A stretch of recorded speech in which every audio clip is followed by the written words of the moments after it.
Welcome, fellow Cabinet members, councillors and members of the public to this Cabinet meeting at City Hall.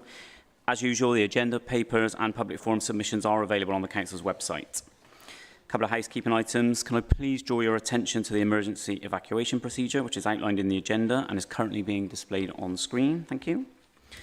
The meeting is being webcast, so please can I remind everyone to speak into the microphone to ensure you are clearly heard. Agenda item 17, transport of deceased on behalf of HM Senior Coroner for Avon, contains an exempt appendix with commercially sensitive information, and any discussion on the content of this appendix will need to be held in exempt session. Cabinet members have been given access to this appendix. Agenda item 19, Low Carbon Skills Fund, Phase 4 grant funding has been withdrawn because our bids were unsuccessful. Agenda item 2, public forum. Just a reminder that statements and questions will be taken at the time the relevant agenda item is discussed. I will reply to questions or ask the relevant Cabinet member to respond. Agenda item 3, apologies for absence.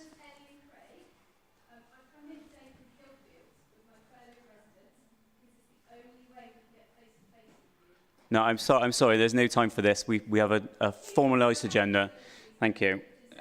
Agenda item 3, apologies for absence. Apologies have been given by the Mayor and councillors. I'm happy to meet you outside of the meeting, but we're not going to do it in this forum. Other people have submitted questions through the formal process.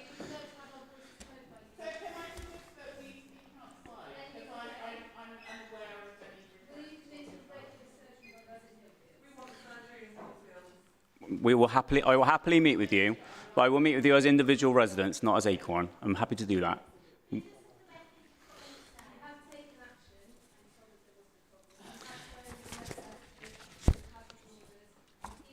So, apologies for absence. Apologies have been given by the Mayor, Councillors Renard, Holland and Beach, all of whom are at the LGA conference in Bournemouth. Agenda item 4, declarations of interest. Can I ask if anyone has any interest to declare? Don. No interest to declare, but could I Thank you, just say that I need to leave the meeting halfway through, unfortunately, to go to another meeting. Thank you. We will commit to meet with you. I'm happy to commit to meet with you. In fact, I think, Ellie, you've met already, I believe? No. We have been in email contact quite regularly, and I've made it quite clear and supported a SIL bid from you guys, so I don't understand the need for this. We had a street surgery at 2 weeks ago that was public and on Lodge Causeway. Yeah, it was. This isn't the way to deal with things. This isn't the way to communicate with us. Right, thank you. Agenda item 5, matters referred for consideration by scrutiny or full council. There are none. Agenda item 6, reports from scrutiny commissions. We have a report from the Finance Tax Group on the Council Tax Reduction Scheme for 24-25. Councillor Jeff Gollop, can I ask you to present the report? Yeah, thank you, Craig. I will just highlight some key points from our statement, if I may. We want to start by thanking finance officers for the incredible level of openness and involvement that they included the working group in this process. And oh, that's nice. And we also wanted to pay particular compliment to the fact that we were allowed to see the draft cabinet paper far enough in advance to be able to have a constructive debate and discussion about it. I would dare suggest that's an exemplary way that I'd like to see other things run as well, but I won't push my luck. This was extremely helpful. Members recognised there were and remain varied views across the Council's political groups about the proposal to save at least £3 million through this review of the Council Tax Reduction Scheme. The task group did not collectively support the proposed review. However, it recognised that through the agreement of the Council's budget in February 23, the proposal effectively became Council policy. The group was mindful of minimising the impacts of any changes on the city's most vulnerable residents and on those low-income households who are most likely to be disadvantaged financially by the changes. We also recognised, as highlighted in the Cabinet report, the context of the budgetary pressures faced as a result of the reduction of funding being made by central government. We particularly wanted to highlight our concerns that whilst the proposals aim to deliver a significant saving of at least £3 million, There are also very significant additional costs that will be incurred that are not at this stage capable of complete quantification. There's no certainty around the future council tax collection rate. We feel it's inevitable that the future collection rate will also represent an ongoing and significant challenge. Members were also concerned about the timing of this review. Continued high inflation and rate levels are going to make the impact even greater. There was also concern about the local economic impact and the multiplier effect. Members have appreciated the open approach taken by officers. We note that the consultation will now seek views about a wider range of issues than just this particular scheme, and we welcome that as well. It will be essential for the administration to seek as many consultation responses as possible from those vulnerable people and low-income households most likely to be affected, which is not the group that normally responds to the council's consultations. And I know you're aware of that, but we felt that was sufficiently important and needed emphasising. The details around the scheme options and features that are being consulted on is necessarily complex. So it's really important to present that information in a way that those who are going to be most affected are most able to understand. And the group welcomed an assurance from officers that once Cabinet's made its decision, that specific consultation material will be shared and reviewed with the Finance Task Group before it's finalised. Those are our comments. I hope they're helpful. Thank you. Yeah, thanks, Jeff, and thanks to the Task and Finish group for all the work on this. I did sit on some of that, and it was really, yeah, it was a good group, and yeah, it would be important for you to engage in the process to design the consultation outputs themselves, because if we get that wrong, then as you say, we won't hear from the right people. Thank you. Agenda item 7, Chair's business.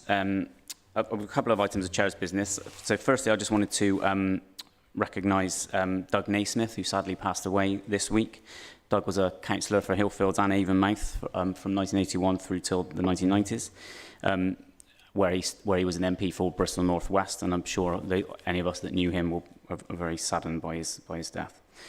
I also wanted to recognise the return of St Paul's Carnival this weekend, which was epic, and it's good to see it back after a 4-year absence. Looking forward to Pride next weekend, and then the Harbour Festival the weekend afterwards.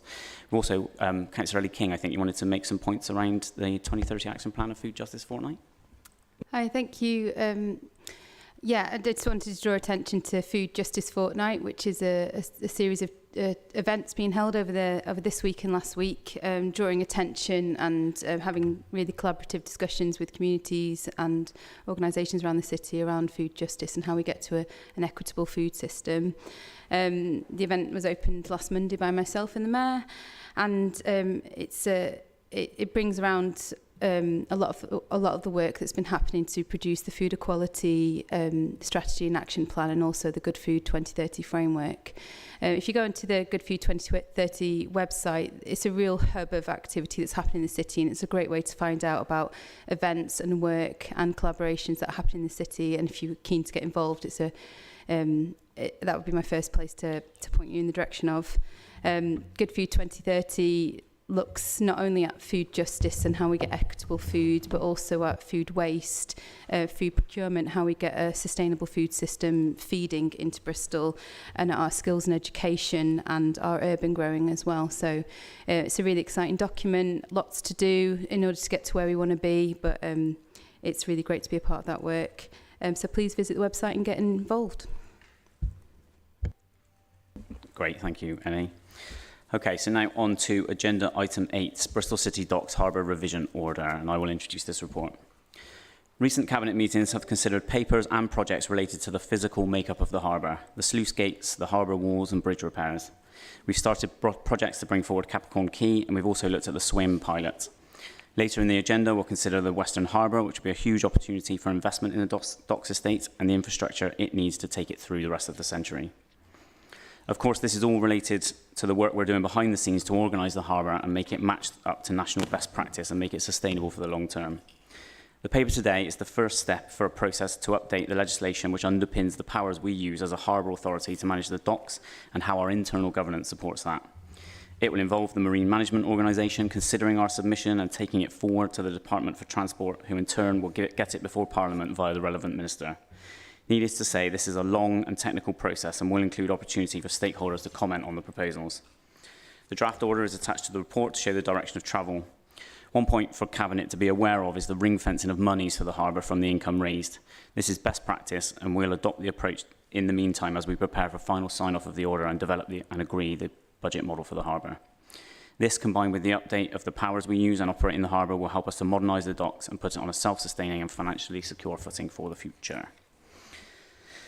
So on this, we've received one public forum statement, which is from the South West Transport Network, and will be David Redgwar if he's here. No, he's not here today.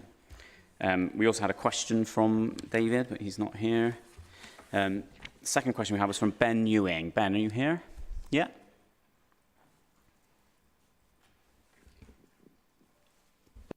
Hi, my question relates to the maps that have been proposed. So, reading the extent of the proposed boundary of the harbour, the public document pack states the following. Page 2, bullet point 9. The new HRO will identify the extent of the harbour estate. And page 3, bullet point 5 states, Appendix A shows the proposed extent of the boundary of the harbour estate to be included within the new HRO submission. This is unchanged from the 1998 HRO. I can clearly see the maps in Appendix A, which shows the proposed extent of the boundary, the extent of the boundary. However, cannot see copies of the current map and the current extent of the current harbour. On requesting this current map, of the Harbour Revision Order from 1998, it was said that this map will not be shared. Please, can we have a copy of this map? How can the Cabinet Office and the wider Council stand up to scrutiny when the current and proposed estate boundaries are not available for compare and contrast? And can you make both maps available? Furthermore, the current revision order in force 1998 and previous revision order 1993 make no reference whatsoever to a boundary or the harbour estate or the harbour limits included within this submission. In my question, I've actually linked the 1998 and the 1993. And then sort of from there, if the entirety of the harbour estate, a historic harbour estate, was included within the boundary, I wouldn't have thought that there'd be a financial deficit for the harbour estate. In fact, all the maintenance would have been paid for by profit from all of the property that's been sold off by the council prior to this meeting. Yeah, thanks for your question, Ben. To clarify, we don't think the previous map needs to be included as part of the papers for this. It doesn't necessarily help make the decision to press this button today. That said, a copy of the map can be found by looking at the 2009 bylaws, or we can get you a copy from the Harbour Office, which we're happy to do, and I can connect you up with the Harbour Masters team and get you that copy. So then you have an opportunity for a supplementary question, yeah. So as in the definitions, the map you're referring to is an illustrative map of the harbour, which does not have any concurrent value in the harbour estate. It's written actually in there in black and white. But then I'd also like to mention that within this document, it references accounts, balance budgets, projected revenue, business plan, staffing structure to support docks and harbour estate, full list of included infrastructure, harbour review, an SHA framework and advisory bodies. When will all these documents be available for us to scrutinise and to understand the full extent of this proposal? So this process, I mean, I can't give you an exact date now. I don't know that from the top of my head. I would need to speak to the Harbour Master. This process will take a couple of years to roll through to the point at which it's been approved by Secretary of State or by government. So there are a range of opportunities for us to share information and to consult through that process, which we will be more than happy to do. Thank you. The third question is from Councillor Patrick McAllister. Welcome, Patrick. I was called you Captain there, sorry. I'll take the promotion. So Appendix E of this agenda items papers, the Equality Impact Assessment, does not make reference to the fact that the Gypsy, Roma and Traveller community is disproportionately represented within the harbour community, and that the Harbour community itself as a whole can be considered a distinct cultural group in some aspects. What steps will the Council be taking to ensure that the Harbour review process is accessible towards all of these groups and takes their views and concerns into formal consideration? So there's a couple of things there. Firstly, this really is the pressing the button on a process for how the council governs the harbour. So it's really an internal process for how we administer or how we look after the harbour. So creating almost a separate authority that will have a ring-fenced account and deal with it as we do with, for example, the HRA, something similar for the harbour. That doesn't propose necessarily changes to any of the activities of the harbour itself. We would also say that the Gypsy Roman Traveller community is not disproportionately represented within the harbour community. Gypsy Roman Traveller is a clearly defined community and protected through the Equalities Act, which does not apply to the majority of people living in the harbour. The harbour community is not a distinct cultural group, and conflating them with what is effectively the UK's most marginalised and deprived community is unacceptable appropriation. This is a technical, legal process, a statutory process culminating in a statutory instrument to be laid before Parliament, so we'll make sure we engage with people on the key points all the way through the process. As a ward councillor, you'll be able to support us in this. Do you have a supplementary question? I do not. Thank you. Do any cabinet members wish to comment? No? Okay, thank you everybody. I will now take the decision, which will be displayed on the screen. In terms of the decisions to be made today, I approve the recommendations as set out in the report. Agenda item 9, Bristol Community Safety Partnership, Joint Local Police and Crime Plan, Community Safety Partnership Plan 2023 to 2026. And I'll ask Councillor Ellie King to introduce this report. Thank you. The purpose of this report is to approve the Community Safety Partnership Plan on behalf of Bristol City Council. The Council is one of 5 statutory community safety partners alongside the Police, the Fire and Rescue Service, Probation Service and Integrated Care Board, who have co-produced this Community Safety Partnership Plan with extensive partner and stakeholder collaboration. A strategic needs assessment, including police crime data, key partner data and the quality of life survey, provided partners with data and insights to identify priorities and objectives that form the basis of this document. This Bristol Community Safety Partnership Plan will enable Bristol City Council and its community safety partners to collaborate more effectively to prevent crime and disorder in the city, support victims and make Bristol a safer place to live. Thank you. Thank you, Ellie. Public forum. On this report, we have received 1 public forum statement and no questions, but the public forum statement is from David Redgbar, who we've already seen is not here. We have received and read that statement. Can I ask any cabinet members if they wish to comment? No? Okay, great, thank you. I will now hand back to Councillor Ellie King to take the decision, which I support and will now be displayed on screen.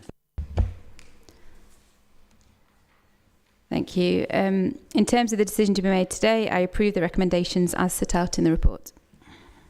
Thank you, Ellie. Agenda item 10, Net Zero Investment Co-Innovation Lab. I'll ask Councillor Kydell to introduce this one. Thank you, Craig. It's been a key priority of ours over recent years to tackle the biggest barrier to dealing with climate change in the city, and that's finance.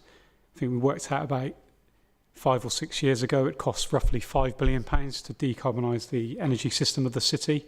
It's probably gone up since then with inflation. And one of our key policies has been developing the City Leap partnership. And we should see about £1 billion of investment coming into the city over the lifetime of the project. But what's clear is that obviously we need to do more in this area in terms of attracting finance into the city to deal with the problem. And as I said, Bristol City Leap was our first major initiative, and that's great news for jobs and investment in terms of tackling climate change and decarbonising the city. But we do need to create new financial mechanisms to attract additional investment into the city. And it's a really good project, this paper, because it's fully funded from the European Union, 1.3 million euros of investment coming into the city to help us develop some new financial mechanisms. It will develop the Citizens Community Climate Investment Scheme, enabling citizens, businesses and communities to invest in their projects to reduce emissions and to generate a return. This will be developed in coordination with Bristol City Leap, which is, as I said, is developing similar offers. Our aim is not to compete with the great work undertaken by organisations like Bristol Energy Co-op, but provide additional opportunities to a wider range of people in the city. It will use the funds collected when new development is unable to achieve its carbon targets to invest in carbon savings, potentially in conjunction with other investments which would not be otherwise viable. So we're calling this aspect a multiplier fund. We will also work with Bristol and Bath Regional Capital to create a net zero venture fund, which will attract investment for net zero projects. This builds on the success of the city funds, lending some money to Ambition Lawrence Weston in terms of the community wind turbine there, and that's been a great success. So this fund will also lend to small and medium-sized businesses to help develop the net zero supply chain and to help them grow in terms of meeting the needs of decarbonising the city. We will be ensuring that we also tap into the state of the art advice on finance with an expert financial advisory committee. And as I mentioned, this project is part of a wider European Union project. We're one of 30 pilot cities across the European Union and associated member states. So we're really grateful that we can still have access to this fund through the Horizon programme. And it's, I think, a great testament to the work that's been done in Bristol over recent years, that the European Union still sees us as a stable and a well-regarded partner in terms of the work that we do around this. So that's really important to note that. Thank you. That's good. The European Union sees Bristol as a stable partner, maybe not the nation as a whole. Yeah, of course.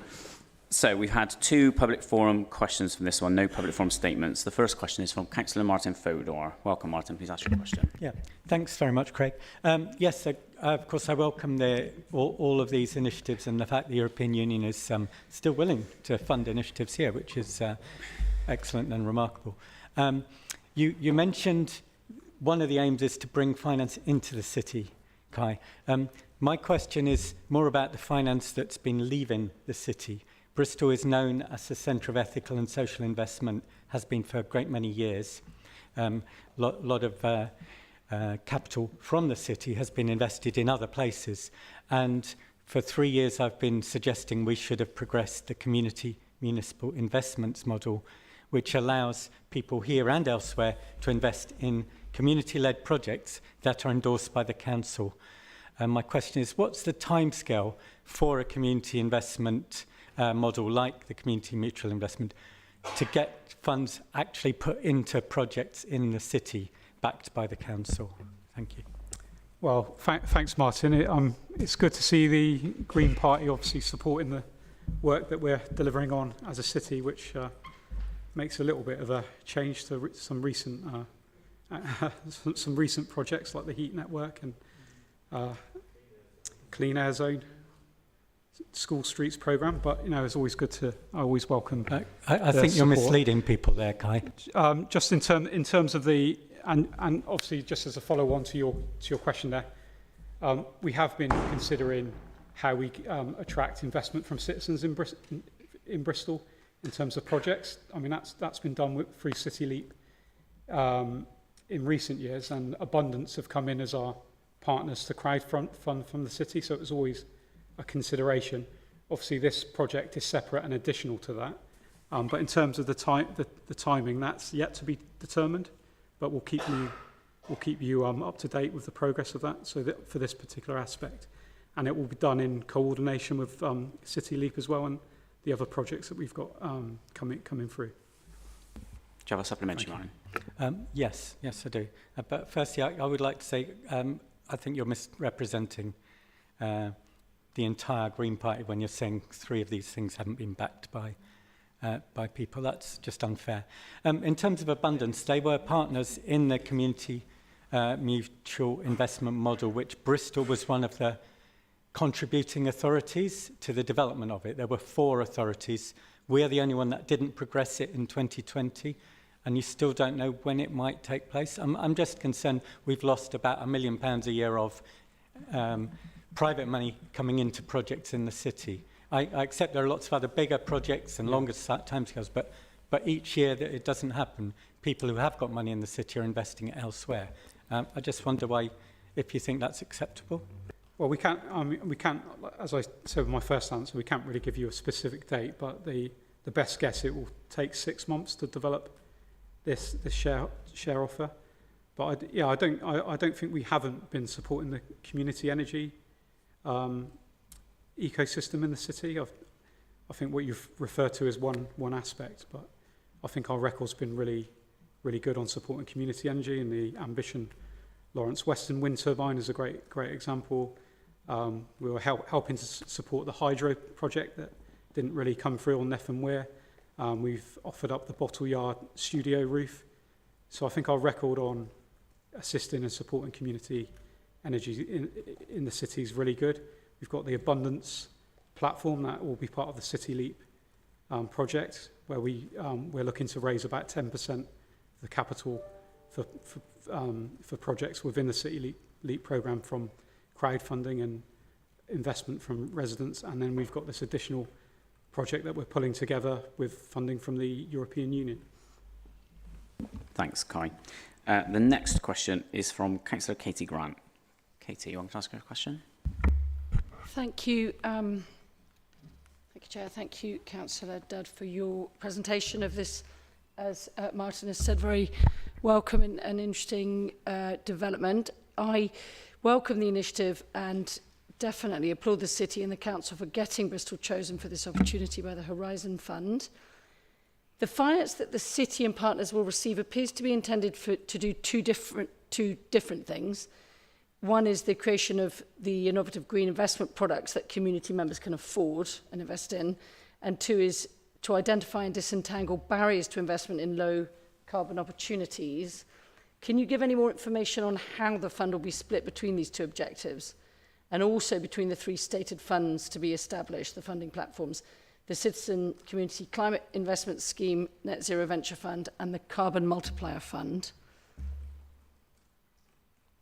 So thank you for your support on this. So the 2 objectives are interlinked. So we're not separating them. It's not 2 silos of a project. The budget for the I'm just reading this. The budget for the project partners is set out on page 3 of the report under the finance comments. The funding for Bristol and Bath Regional Capital, which is €580,000, is for the establishment of the Net Zero Venture Fund, and the funding for Abundance is €210,000. And that will be used to pay for the creation of the Citizen Community Climate Investment Scheme. The other funds are allocated to Bristol City Council and Bristol Green Capital Partnership, and that will fund the wider project. The Carbon Multiplier Fund and any other funding mechanisms created through the project. Do you have a supplementary? Yes, thank you. Could I just ask then in follow-up about how community members and those who've been involved in the existing community climate action plans and possibly future ones will learn about participation and how they participate? Yeah, it's a fundamental part of the project that we involve those. At the moment, it's 6 communities, but I think there's an additional 6 that are developing their community climate action plans. And I think it's the view that the funding mechanisms that we develop can help support some of the key priorities that were outlined by those communities. We've got some loss refunding at the moment to work with those 6 communities to maybe develop 1 or 2 of their priorities. But we're hoping that this mechanism will unlock further investment to have a wider delivery in terms of those plans. So we're definitely going to involve those communities in this project. Great, thanks, Kai. Do any other Cabinet members wish to comment? No? Okay, then I'll hand back to you, Kai, to take a decision which I support and will now be displayed on the screen. Thank you. In terms of the decision to be made today, I approve the recommendations as set out in the report. Thanks, Kai. Agenda item 11, Hackney Carriage Fare Review. Councillor Don Alexander, I'll ask you to introduce this one. Thank you, Craig. The purpose of this report is to approve a number of changes to the fares for Hackney carriages, and these are set out in a table in the report. We all know that inflation is cost of living continues to rise at an extraordinary rate, and that's a point that the trade make to us. And we've also done a benchmarking exercise against other comparable cities, and the result shows that it is time that a modest rise and some small changes were made to the Hackney carriage fares. And as I said, they're set out in the table so people can examine them. One other important point I'd like to make is that the Hackney carriage trade and is very important for some of our residents with disabilities. So it's really important that we keep that trade healthy and that we retain a good number of Hackney carriages in order that people who need to use them can find them available at the times and the places that they want. I think that's enough for me. Thank you. Brilliant, thanks, Don. We do have one public forum statement. That was from the South Gloucestershire Equalities Forum. David Redgewell wearing a third hat of the meeting so far. Sadly, he's not with us, so we will move on. We have received your statement, David, and we will read it. We have read it. Do any Cabinet members wish to comment? No? Okay, Don, I'll hand it back to you to take the decision, which I support and will now be displayed on screen. Thank you. In terms of the decision to be made today, I approve the recommendations as set out in the report.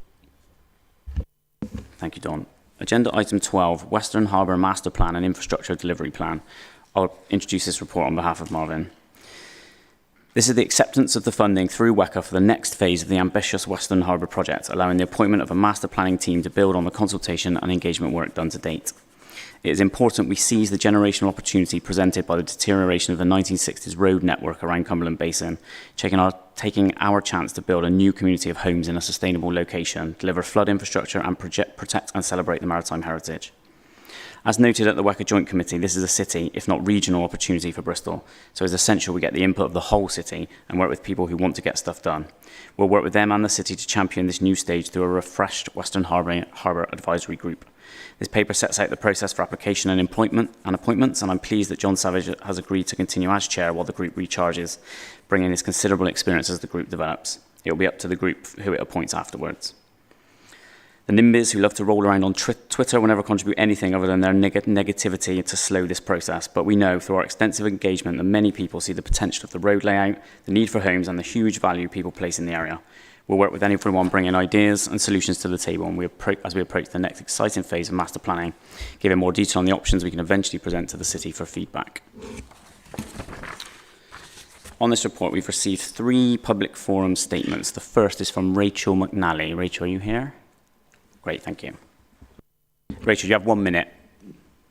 Thank you. So since the first Western Harbour proposal in 2018, many of the residents of Hot Wells and Clifton Wood have felt shut out by the consultation process, and it has caused a breakdown in trust between the community and the council. So I do welcome the potential that a refreshed Western Harbour Advisory Group offers to restore that relationship.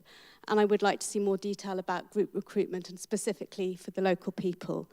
And with genuine respect to John Savage, I would ask and suggest that a new chair is appointed who offers a neutral starting position for the group. I would also like to see the community engagement embedded at a decision-making level and not just an advisory level.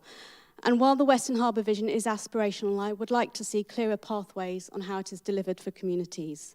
So in Hot Wells and Clifton Wood right now, we need a community centre, we need a doctor's surgery, and we need shops. And despite our affluence, there are pockets of poverty in our area, and the people living there are disproportionately affected by the lack of such amenities. And these needs will only increase with future development. I would also like to see a stronger commitment to public transport connecting Bristol to the wider region. Many commute into the city through our neighbourhoods, and without this, it is not obvious to me how private car use will be reduced. So I do urge the Council to work actively with local people to achieve a plan that builds the resilient and happy communities that we all want to see now and in the future. And thank you for listening. Thank you, Rachel. The second statement is from Joanna Booth. Joanna, are you here? No? The next is from Suzanne Audrey. I don't see Suzanne in the... No. Okay, so turning to the questions. There have been 9 public forum questions.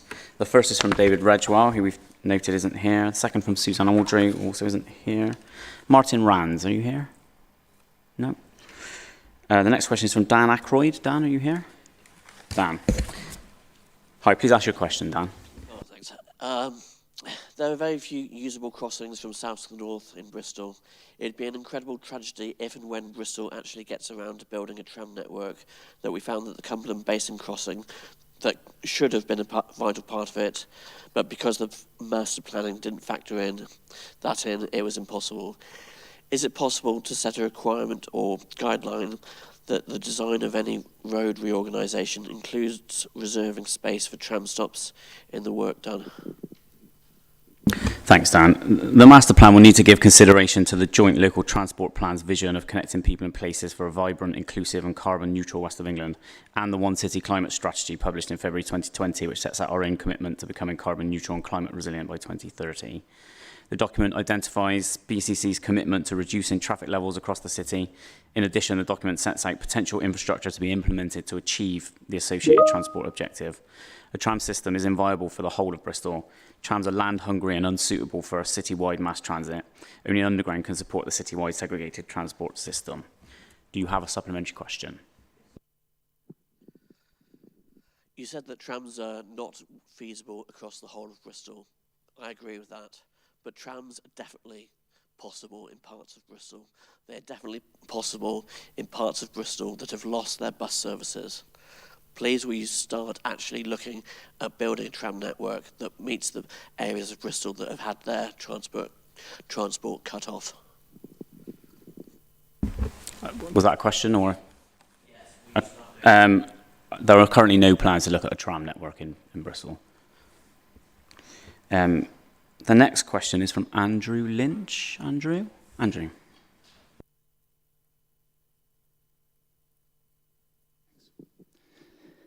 How can people take seriously the intention that the Western Harbour Advisory Group should hear the voices of the community and then reappoint a 78-year-old businessman who does not appear to live in the city, which makes a nonsense of the whole citywide consultation, whose leadership has rarely seen half the members attend the group, and who has said publicly and quite straightforwardly that he should have retired from the post? If the group is being refreshed, it needs a new chair. So do you have an age limit on which people can engage in civic life? Is 78 too old to engage in civic life? I mean, it's an interesting point that you make now. I mean, John is a well-respected local businessman who's contributed much to the city over the decades, in particular to the Harbour. He's been appointed by the democratically elected mayor. So in the first instance, his job will be to refresh the group and then bring through a new chair. So, I mean, I don't really know much what more I can add. You have a supplementary question? Second question. Thanks for your response, which is obviously disappointing. I'm sorry that the Mayor can't be here in person since my question is also an ask, which I believe he's quite keen on. If this is a job for a septuagenarian, there is someone in this city who knows this area well, understands placemaking and urbanism, and recognises the involvement of communities. So, drum roll, I'm asking for the Mayor, I'm asking for the Deputy Mayor to ask the Mayor to appoint his predecessor, George Ferguson, to lead the advisory group instead of Mr. Savage. Good luck. Thank you for the parliamentary broadcast.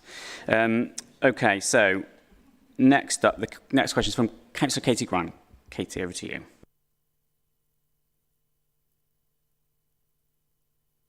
Sorry, thank you, Chair, for that. So my question about the master plan is that in answer to a recent question posed at the 16th of June WECA meeting, the Metro Mayor said the Western Harbour master planning process will set out in detail where the new homes, jobs and green, blue, physical, social and community infrastructure that Bristol needs could go, and how the existing community natural area, can be served and celebrated. Based on the use of could here, I'm just wanting to be crystal clear, does this mean that a list of scenarios, including the possibilities on renewed road infrastructure or new roads, will be presented so the public can see a range of options rather than just one proposed plan? Yeah, I mean, I suppose firstly, we're grateful that the West of England Mayor supporting the master plan, but of course we will lead this ourselves. So what Dan says is not necessarily the driving feature here. There will be community consultation and engagement throughout the master planning, and we would expect there to be a range of options for the community to consider. Do you have a supplementary? Yes, okay, good. Somehow the language sort of suggested this more finished master plan, and I understand there's a lot about engagement, but will we get to see all of the options that are conceived of? I wouldn't have thought we'd go, there'll be thousands probably, but I'll take that question away and I'll come back to you. I need to speak to Marvin. This is not my paper necessarily, but thank you. The next question is from Councillor Patrick McAllister, not Captain this time. Have I been demoted?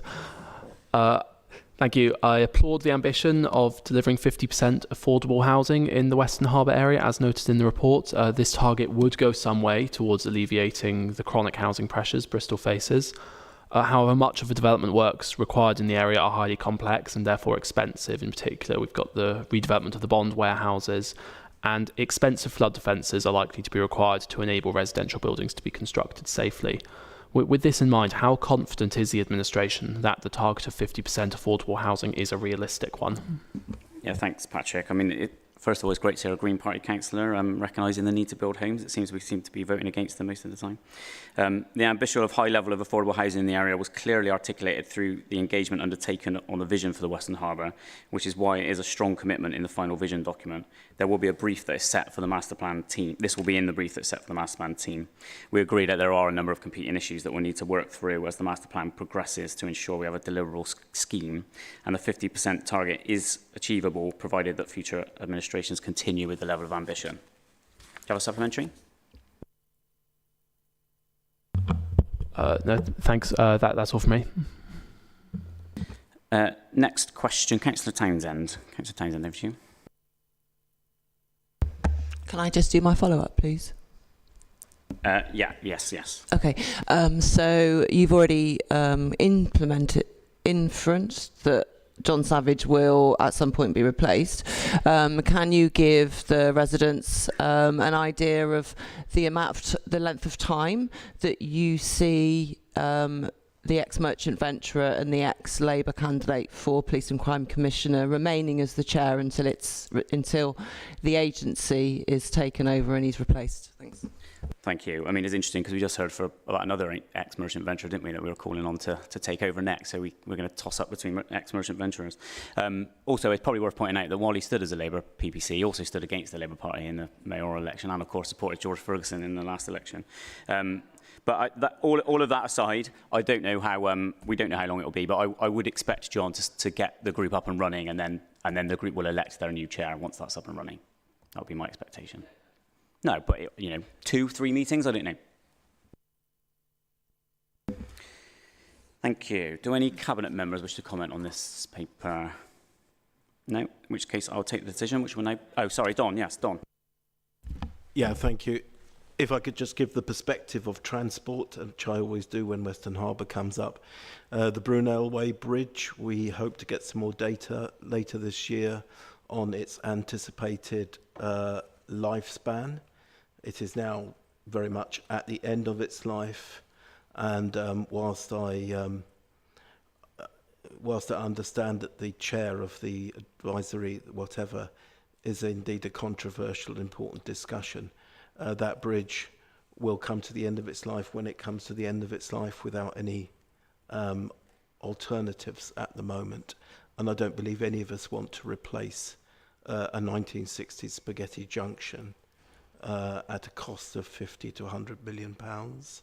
As it is, we want to do something different, and so it's best that we get those plans in place well before we have to announce the end of the life of that really important transport link to North Somerset. Thank you. Yeah, thanks, Don. Important point. Okay, thanks everyone for their comments. I will now take the decision, which will be displayed on screen. In terms of the decision to be made today, I approve the recommendations as set out in the report. Don, I understand you might have to leave us now, is that right? Yeah, thank you. Community meeting, I understand. Next up, agenda item 13, substance use treatment services re-procurement. I'm going to ask Councillor Ellie King to introduce this one. Thank you. The purpose of this paper is to extend the current substance use treatment services and procure and award a new contract from April 2025. As part of our mandated public health responsibility, we commission a range of inpatient and community substance use early engagement, treatment and support services and target youth services. Our current service was commissioned in 2018. Since 2018, the system and situation, both locally and nationally, has changed. A new national strategy called From Harm to Hope launched in 2021, setting out a 10-year plan to cut crime and save lives. A local health needs assessment was completed in May 2023, which highlighted significant unmet health needs, the need to increase the numbers of people in treatment and changes in substance use over time. To deliver the requirements of the national strategy and our local ambitions set out in the Bristol Alcohol and Drug Strategy, we are looking to develop a new service model of high quality and effective prevention, treatment, recovery and harm reduction services and programmes, to also include children and young people for continuity of care. The shaping of this new service will be informed by evidence, service users and family experience and extensive engagement. Thank you. Thanks, Ellie. We've received no public forum statements or questions on this one. Do any Cabinet members want to comment? No. Okay, Ellie, I'll hand back to you to take the decision, which I support and is now displayed on the screen.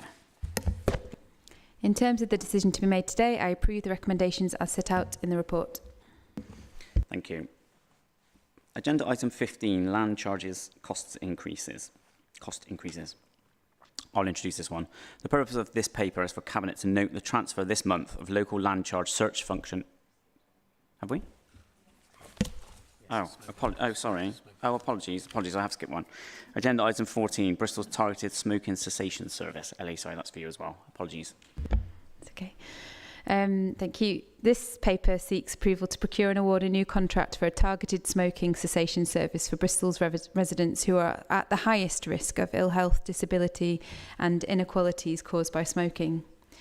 Smoking is a leading cause of preventable disease, disability and premature death. In Bristol, our overall smoking prevalence figures of 16.4% hides a significant variation between differing communities, where some wards are 7 times more likely to have at least one smoker in the household than others. We are addressing the variation in tobacco addiction across Bristol by commissioning a service to take a person-centred and community-focused approach to working with our target population groups to complement the NHS national programme. There are opportunities to engage pregnant women, support people to switch to vaping, and possible action around young people and disposable vapes. The proposed flexible approach will significantly improve health and well-being outcomes for some of our most vulnerable residents, whilst ensuring efficient use of public funds. Thank you, Ellie. We've had no public forum statements or questions on this one. Any Cabinet members want to comment? No. Ellie, I'll hand back to you to take the decision, which I'll support and is now displayed on screen. In terms of the decision to be made today, I approve the recommendations as set out in the report. Now, agenda item 15, land charges cost increases. The purpose of this paper is for Cabinet to note this month the transfer this month of local land charge search functions and fees to the National Land Registry. Bristol's data will then be included in the National Centralised Online Register. The CON29 search fee will continue to be paid by Bristol City Council. This report seeks permission to increase the CON29 residential search fees in August on a cost recovery basis above the rate of inflation. Property purchasers undertake local land charge searches to find any charges registered against the property and conveyancing, CON29, for information that could affect future use or development of the property or impose financial burdens. Search fees are an extremely small element of the cost of a property purchase. We've had no public forum statements or questions on this one. Anyone from Cabinet want to comment? I mean, it's another example of a slight stitch up by government where we have to continue to maintain the land registry, but rather than us keep the income, they now keep the income. So I will now take the decision, which will be displayed on screen. In terms of the decisions to be made today, I approve the recommendations as set out in the report. Agenda item 16, council tax reduction. I will introduce this one. The council has a statutory obligation to design and review its working age council tax reduction scheme to assist low-income households with their council tax liability each year. Pensioners are protected via a national scheme. Bristol has remained one of the few local authorities to keep its level of support at the pre-2013 levels, including up to 100% of households' liability for nearly 3/4 of working-age households who apply to the scheme. The cost of delivering this support scheme in this financial year is set to be £43.4 million, and this supports 32,700 households, 22,700 of which are working age. This paper sets out proposed options for this year's consultation, as we heard earlier, was designed with the assistance of cross-party scrutiny group, as expected to begin in July and August, and includes proposed changes to meet the agreed £3 million savings target agreed by full council. No decision has been made on the future design of Bristol's scheme, with any final decision on next year's scheme being made by all councillors at full council in December 2023. On this report, we've received 2 public forum statements, but no questions. The first statement is from Councillor Patrick McAllister. I'm going to keep calling you Captain. I don't know why. I mean, I'm happy to be the captain. I do represent the Harbour after all. So the proposed options for cutting the council tax reduction scheme run a severe risk of damaging economic output across Bristol, with a greater impact in poor areas with a higher proportion of people currently in receipt of CTRS. While the risks are outlined in Appendix A and in the report earlier, it is notable that council officers, through absolutely no fault of their own, were not able to quantify the negative fiscal multiplier effect that can be expected to result from withdrawing this support from some of the most vulnerable people in our city. Appendix A also notes that impact on businesses from reduced consumer spending, with corresponding declines in employment, business rate income, and provision of private sector services. Cutting CTRS would be economically hazardous, with the council not knowing the full extent of the full risks involved. The danger, which we just do not have any quantification for, is that this cut could exacerbate the financial difficulties of the city further down the line. Thank you, Patrick. The second statement is from Councillor Carla Denyer. Carla, you have 1 minute. Thank you.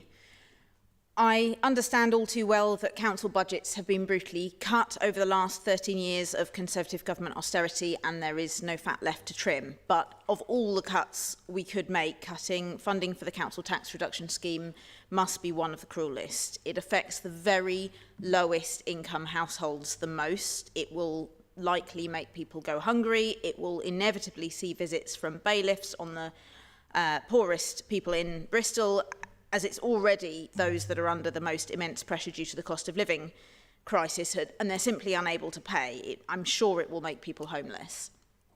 The cost of living crisis is still biting hard, and I just want to draw quick attention to 2 pieces of research from the Joseph Rowntree Foundation that put this in black and white.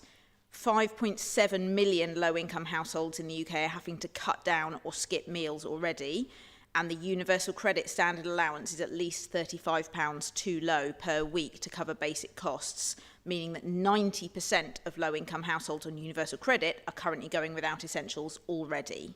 Cutting the council tax reduction scheme will target exactly that same group of people, with yet more inequality and suffering. They're the very last people that the council should be asking to pay more in this situation. Please do not go ahead with this proposed cut.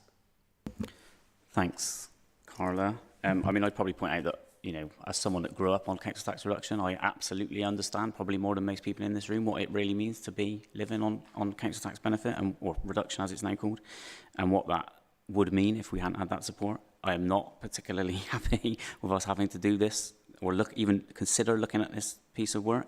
Of course, if we don't take from here, then we have to find somewhere else to take from, and that means probably adults and children's social care, because that's the remains of the budget nowadays. So then we're taking from the poorest, the most deprived in the city, but just in another place. So there are no easy answers to this. We need more money from government. We need it immediately. Otherwise, we're going to be hurting people in the city, and there's no way around it. And I don't know, I don't have magic wands to wave to resolve it. That said, this is only the consultation. We'll listen to the consultation when it comes back, and we'll look at what happens in the budget setting process next year when we come to it. So thank you. Asher. Yeah, I just wanted to make a point that last week's corporate parenting panel, representatives from foster carers came forward with some really good ideas around how we can encourage more foster carers to come forward. And one of those ideas was, again, looking at how we could support some of our foster carers through the council tax reduction scheme. So in addition to having to consider this difficult situation, we are going to throw into this some work that we are doing. A small working group has been set up by the corporate parenting panel to look at this alongside the foster carers, and we will be bringing forward proposals, but they have given us evidence of about 13 other local authorities who are doing various proposals. So on top of that, we also have to we're also going to have to throw that into the mix. And I would say that I think year in, year out, during every single budget setting phase, whether we like it or not, everything is on the table, and then everything is off the table. It's not a palatable situation for us to be in, and they are the last, council tax reduction scheme is the last thing that we want to reduce or cut. But like you said, unless the government is going to start giving us some more money, something's got to give. Okay, thanks, Asher. Do any other Cabinet members want to comment? No. Okay, I will now take the decision, which will be displayed on screen. In terms of the decision to be made today, I approve the recommendations as set out in the report. Agenda item 17, contract for the transport of deceased on behalf of HM Senior Coroner for Avon. I'll introduce this report, and a reminder that this paper includes exempt information, and any discussion on the content of this appendix will need to be held in exempt session. Cabinet members have been given access to this appendix. This report seeks permission to procure and award a contract for the transport of deceased people under the HM Senior Coroner for Avon's jurisdiction from their place of death across Bristol, South Gloucestershire, North Somerset and Bath and North East Somerset to the public and forensic mortuary in Flaxbourton. It is vital the Council contracts a professional company that meets regulations and provides a respectful and dignified service. The current contract is due to end in October and is funded on a population basis by all authorities. Public forum. On this report, we've received no public forum statements or questions. Do any Cabinet members want to comment? No. Okay, in terms of the decision to be made today, I approve the recommendations as set out in the report. Agenda item 18, business improvement districts. This paper provides an update on Bristol's business improvement districts in Bedminster, in Broadmead and Bedminster, which are going out to ballot in September 2023 to renew for a further 5 years. Business improvement districts are defined geographical areas where local businesses and other occupiers have voted in a ballot to pay an additional levy on their business rates during the course of a fixed term, no longer than 5 years. The funds raised from the levy enable bids to deliver projects and activities that must be additional to those provided by a local authority and that fulfil aims and objectives determined in a business plan developed through a consultation process with potential levy payers prior to a ballot taking place. There are currently 5 bids in Bristol: Bedminster, Broadmead, Bristol City Centre, Clifton Village and Redcliffe and Temple. Collectively, they raise additional income of over 2.3 million per annum from around 1,900 properties. This paper seeks approval for the proposed bid arrangements to approve payment of the levy income and to seek delegated authority on other bid-related matters. On this report, we've received no public forum statements or questions. Do any Cabinet members want to comment? No. Okay, I'll take the decision, which will now be displayed on the screen. In terms of the decision to be made today, I approve the recommendations as set out in the report. Agenda item 19, Low Carbon Skills Fund Phase 4 grant funding. This paper has been withdrawn, so we now move on to agenda item 20, Environmental Enforcement Concession Service. I'll ask Councillor Kaidad to introduce this one. Kai? Thank you, Craig. The paper in front of you is to seek approval to procure and award the contract for the Environmental Enforcement Concession Service. So this is the additional resource that the council uses outside of our sort of in-house enforcement team. And it's been vital really over recent years in terms of enforcement around fly tipping and littering offences. So the in-house team really concentrate on the more complicated, detailed sort of enforcement work. whereas this contract has enabled us to have a number of people on the street enforcing environmental crimes.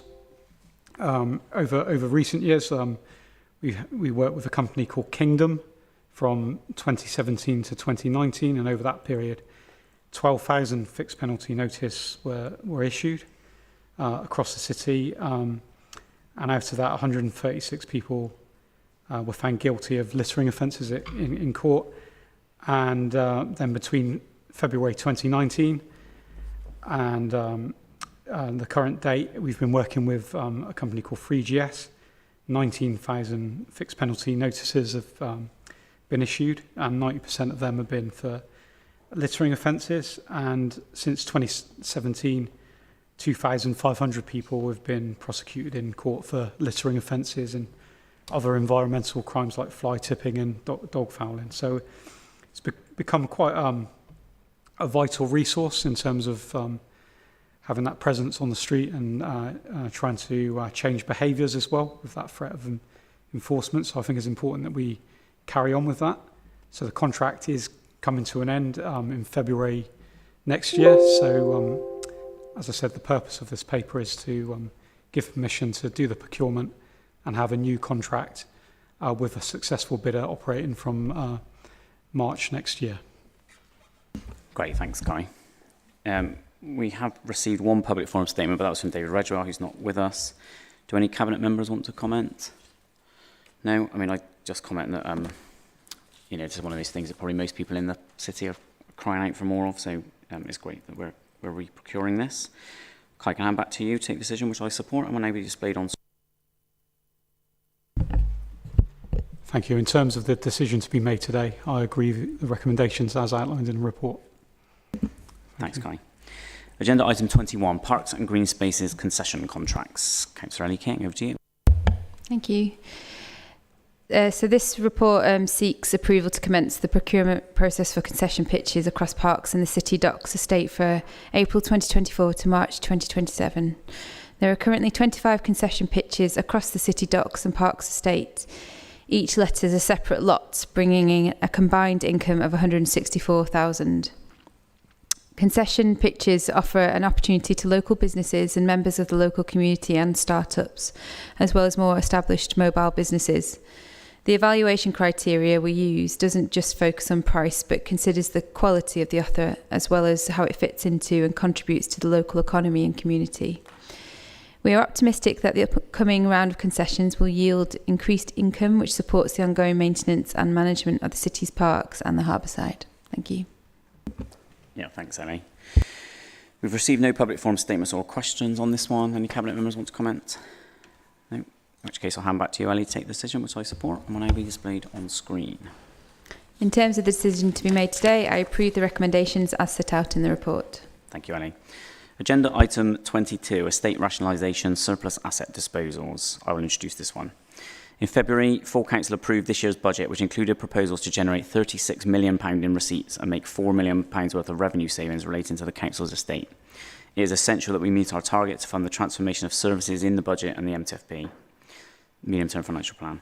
Following review of the estate, there are assets that are no longer required for service delivery, vacant, or could be vacated quickly. The Estate Strategy Board therefore recommends that these should be disposed of to the best financial advantage of the council as soon as possible.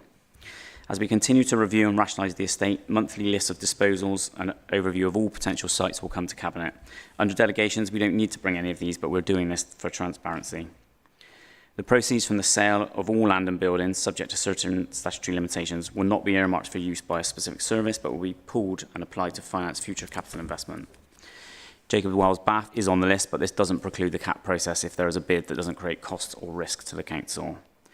So we have received three public statements on this and a council statement from one of the councillors. So if I could hand over to Heather Williams. Heather, are you here? You have 1 minute, Heather. On, yeah. Okay, we have a local heritage building, Jacob Wells Baths, a building that deserves to be renovated. We have a community without a community building. There is nowhere locally for people to participate in dance and performance, nowhere for the young and nowhere for the old to meet. Now more than ever, we need a community space. Everyone does. I've seen the plans that Emma Harvey and her team at Trinity have presented to the council. It makes perfect sense to me. It's well thought through, it's thorough. Jacobs Wells Baths is a building at risk. We need to transform this space into a building that is thriving community space. Sorry, that got a bit confused. Sorry, thanks, Emma. Second is from Emma. Emma. Okay, so Marvin recently made a decision to pause on arts funding because he wanted to see some independent scrutiny, but you're all about to rubber stamp a decision to dispose of irreplaceable community infrastructure with no scrutiny, no independent oversight, no councillor involvement, pretty inadequate equalities impact statement, and no value assessment other than a pound sign on a spreadsheet. I think that's pretty poor. Labour's own independent report says that there's a need to assign assets like Jacobs Wells Baths with a public realm asset class that protects against this type of asset stripping in challenging times. And now more than ever, that's even more important to revisit when we're having to make difficult decisions about finance. These decisions risk robbing communities of tomorrow of spaces to build resilience and build solutions. And Jacobs Wells Baths, I mean, as Heather's just said, this is something that we're never going to build again. We're never going to build a building like this again. These decisions do make a difference. It starts a chain of events that says these assets aren't worth anything. You're lumping it in with a toilet and a disused garage and some other vacant plots of land. You're saying they don't mean anything to the city. They do. They mean things to people that are here today and other people that can't be here because they've got jobs and lives and other pressures. So I'm saying these decisions, once they're done, they can't be undone. They impact things like funders. Funders are not going to give us funding to support a project that we're saying we're going to get rid of this building today. And if you listen to one thing that I've said over the last 15 years of talking about community assets and the need to assign an asset class to protect and make different decisions about these things, listen to this today. Do not make this decision in this way today. Thanks. The next statement is from Damien Rooney. Damien. I would like to express my concern and dismay at the proposal to dispose of Jacobs Wells Baths. Earlier in the year, the council announced an open CAT application process. As a trustee of Hot Wells and Clifton Wood Community Association, I am aware that Trinity Community Arts and Bristol Historic Buildings submitted proposals, and we are still awaiting the council's decision. As the local community association, we have long campaigned for the need of a community hub in our area. We currently have none, and Jacobs Wells Baths is one of the very few local sites that is suitable for such a space. Jacobs Wells Baths was built for the people of Bristol, and throughout its history has been a nexus for the local community as a swimming baths and community dance centre. If the council chooses to dispose of this site, it is stripping the city of an important part of our civic heritage and future, and failing to engage with the needs of the local community. We urge the council to take the option of disposal off the table and abide by its own process in a fair and transparent way. Please recognise the importance of Jacobs Wells Baths as a community asset and choose one of the two proposals. Thank you, Damien. The next statement is from Councillor Katie Grant. Katie, I have 1 minute. Thank you. Well, just to add on Jacobs Wells Baths, as you've just heard, the inclusion of these baths in a list of assets to be approved for disposal at this month's meeting is disconcerting. As you can see, it has proven very disconcerting for many members of the community and interested parties. I appreciate this may be procedural, but it's just sending the wrong message for community members and for these two entities who are still involved in a live community asset transfer process, Bristol Historic Buildings and Trinity Arts Centre.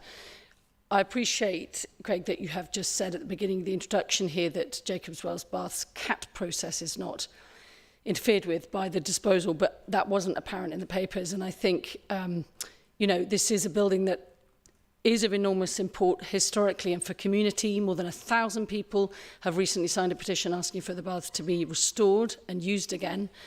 And I think it would just be great to get some assurances for the city that the council will complete the community asset transfer process and allow for a decision that will save the building from disposal.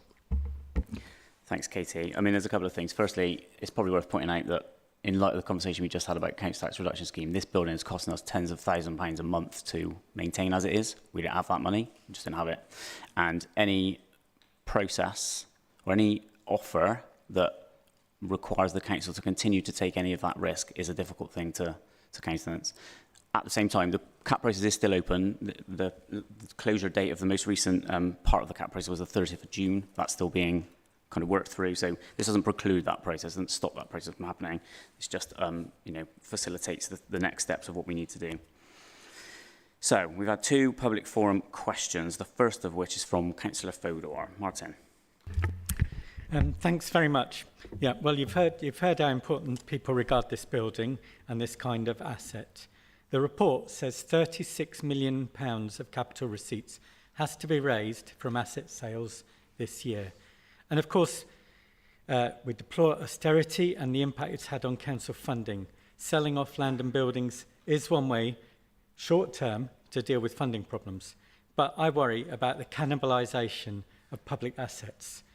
Selling them off, they can't be regained. We have to look at how this affects future services and future community initiatives and all the other options we have for those bits of land. The report itself says £850,000 will come from these 7 places listed in this report. So my question is this: there's clearly tons more still to be sold off. How many more reports, how many more properties or land parcels, how many things that might be needed by the community or by our services are expected to be sold off to achieve the target? Yeah, thanks, Martin. I mean, firstly, on the point about kind of selling off public assets, I agree with you. But if we look through the things that we're actually selling here, we're selling a patch of land next to St Brendan's College to St Brendan's College. We're selling off a patch of land next to St Paul's Adventure Playground to St Paul's Adventure Playground. We're selling off a patch of land next to Wade Street Mosque to the mosque. We're selling off some disused public toilets. Ujima House, where we've worked with the community on a new housing scheme there. The dance centre, which we've just talked about, and hopefully we'll get through a CAP process. And then finally, a bit of land that we bought for a transport corridor that we no longer need and will sell off. So whilst I take your point about selling off public assets, actually most of this is of benefit to the community and certainly surrounding areas. So I do take your point, but I think on this 7, certainly it's not necessarily relevant. On how many more properties, so we'll be bringing, in September Cabinet, we'll bring a list of a long list, I suppose, of potential options. We will continue to bring monthly reports on actual decisions as we make them. As I said in the intro, under property delegations, none of this needs to go through Cabinet, really. This could all be done by officers without any political involvement at all. Of course, we don't believe in that, and we're trying to be transparent as we bring these papers through the process. So I can't tell you how many properties it'll be, but in September we will have a long list, and we can then, we can have a bit more of an informed discussion on it. Do you have a supplementary? Yes, thank you. Can you give an undertaking? I appreciate you said some of this is optional and you're trying to keep it open, but can you give an undertaking that there will not be contentious sites like the one today that are being put on the list before that would preempt other uses for them? Because that would be the most worrying thing. I can't categorically make that assurance, but obviously we are trying to minimise this to, bits of land at the end of people's gardens and other kind of random bits of land that the council owns, as well as our own office estate, which we're in a building today that's massively underused, and we can move people from other buildings into this building and sell off the buildings that they currently sometimes go into since the introduction of hybrid working. So I can't give you that categoric assurance, but I can give you the assurance that we will have the opportunity to debate them as they come through the process. Okay, thank you. We then had a question from Councillor Paul O'Rourke, who I notice isn't here. Do we have any comments from Cabinet members? No? Oh, thank you. In which case, I will now take the decision, which will be displayed on screen. In terms of the decisions to be made today, I approve the recommendations as set out in the report. Agenda item 23, Health Determinants Research Collaboration Bid. I'll ask Councillor Ellie King to introduce this one. Thank you. This paper seeks approval for submission of a funding bid to the National Institute of Health Research in collaboration with our city partners, the University of Bristol and the University of the West of England, for a health determinants research collaboration. This is a fund of innovative research collaborations between local government and the academic sector that will provide infrastructure to carry out research activities that address the wider drivers of population health. The bid will allow the council to make evidence-led decisions about how to address the health needs of disadvantaged groups within the city. If successful, the value of the contract is up to £5 million over 5 years and requires no matched funding from Bristol City Council. Thank you. Thanks, Ellie. On this one, we received no public forum statements or questions. Do any Cabinet members want to comment? No? In which case, I'll hand back to you, Ellie, to take the decision, which I support, and will now be displayed on the screen. Excuse me. In terms of the decision to be made today, I approve the recommendations as set out in the report. Agenda item 24, Finance Outturn Report, P2. The finance report for Q1 P2 constitutes a full detailed report on the Council's first forecast revenue and capital position for the full year 23-24 and includes an initial outlook update on the medium-term financial plan. At Q1, the Council is forecasting no overspend at the end of the year with a view to come in line with its current approved budget of £483.5 million. There are, however, emerging risks and opportunities across adult social care, children and education directorates. These require further verification at this early point in the year, but at present indicate a £15.2 million risk to that position. This emerging risk does not include any implication linked to the eventual pay award for 23-24, given that no further updates are available on the negotiations at this time. The outturn also assumes the planned delivery of £35.5 million savings. The housing revenue account is forecasting a £1.7 million full-year underspend. Any under or overspend will be balanced through the HRA General Reserve at full-year close. The dedicated schools grant is forecasting an £18.7 million full-year overspend. This level of overspend would bring the DSG's carried forward deficit at the close of 23-24 to £58.3 million. Public health is expecting to come in on budget. The capital programme is forecasting £29.5 million underspend on the general fund activities and a £13.8 million underspend on the HRA's capital programme. Cabinet is asked to approve the revised capital general fund budget following the carry forward and reprofiling of the 22-23 budget underspends. Finally, this report also includes an outlook update on the medium-term financial plan. This sets out the direction of travel for the coming year's budget strategy, reviewing and highlighting the significant risks, issues and uncertainties within the medium-term financial plan and capital strategy. Given the continued uncertainty around the economic climate, inflation and interest rates in particular, it remains extremely difficult to make a firm assessment of the Council's position, which means this forward look is volatile to continued change in the environment. However, this early forward look is indicating an increase in the projected budget gap for the next year and beyond. The economic situation will continue to be reviewed and the MTFP will be brought forward in the autumn. Unfortunately, there is a typo in the A10 Outlook report which we wanted to flag for awareness. On paragraph 3.22, linked to the adult social care reforms, the impact of the care charging reforms is expected in 2025, not 2023. Therefore, Appendix A10 to the report has been amended, along with references to these figures in the wider papers, to update the budget gap figures reflecting the correction of profile into contributions from reserves. So on this report, we've received no public forum statements or questions. Anyone from Cabinet want to comment? No? Okay. In terms of the decision to be made today, I approve the recommendations as set out in the report.